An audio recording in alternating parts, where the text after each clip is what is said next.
5 minutes later, the Louvre guard gets on a train. He sits next to a thin man in sunglasses and a white jacket.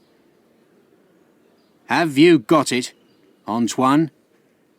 the thin man asks. "Yes," the guard answers.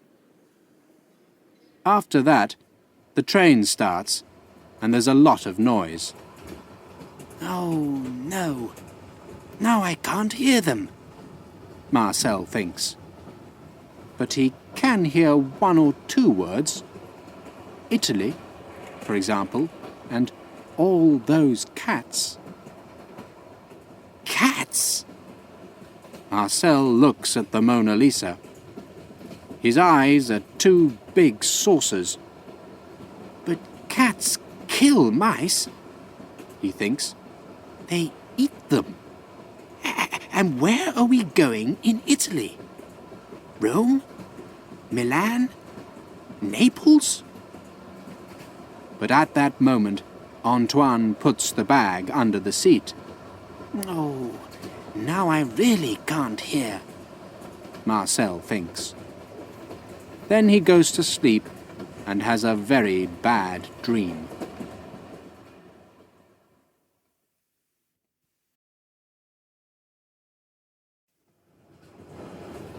Early next morning, the sun's shining.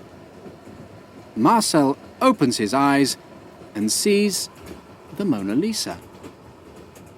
Then he remembers where he is. He runs up the painting and looks at Antoine and Henri. "Good," he thinks. "They're asleep." 10 seconds later, Marcel's standing at the window. He can see a small village and some mountains. Then a sign goes by. 180 kilometers to Venice. 2 hours later, Antoine and Henri are on a gondola. "Look," says Antoine, and laughs. He shows Henri a newspaper story. It says, "Thieves take Da Vinci painting." Henri says, "Be quiet," and turns to the boatman. "Do you see that big palace on the left?" "Signor Spandini's house?" "Yes. Stop there." Inside the bag, Marcel hears every word.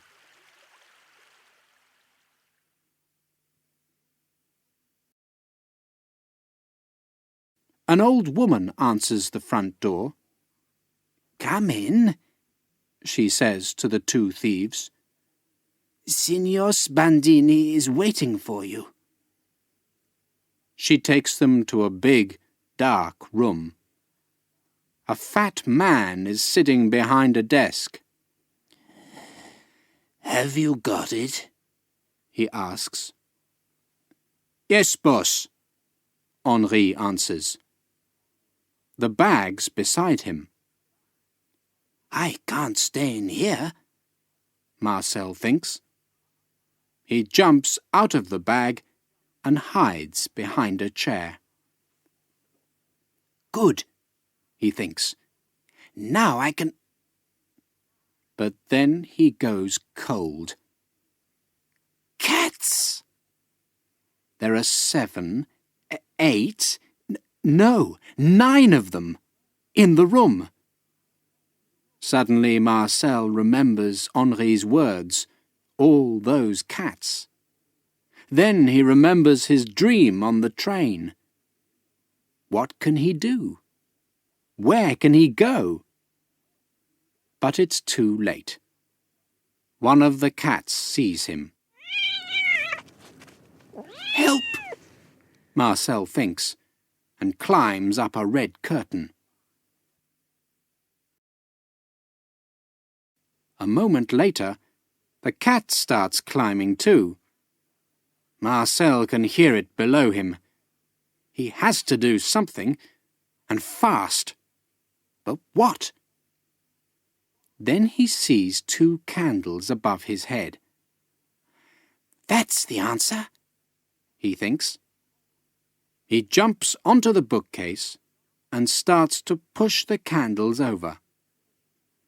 They're very heavy, but in the end, he does it. Below him he hears, "Yow!" "What's all that noise?" asks Antoine. "Look! The carpet's on fire!" says Henri. Spandini stands up. "Angelina, quick! Bring some water!" Marcel looks over the bookcase. He can see the Mona Lisa on Spandini's desk. "Okay," he thinks. "This is it." After that, he runs down the curtain, across Spandini's desk, picks up the Mona Lisa, and runs out of the room.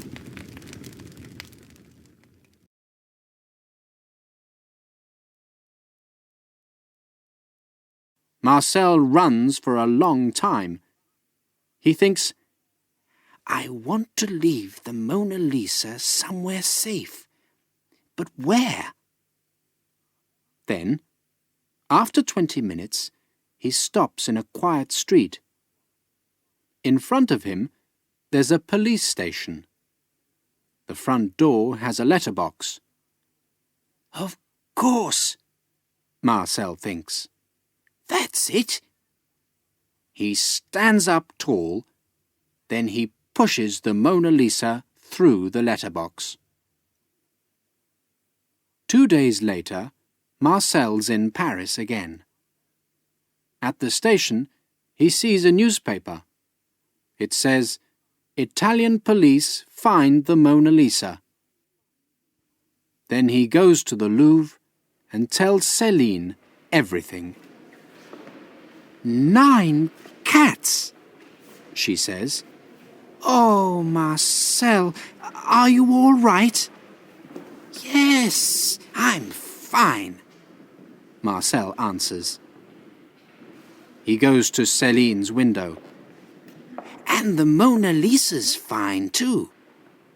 Look, Céline. She's smiling."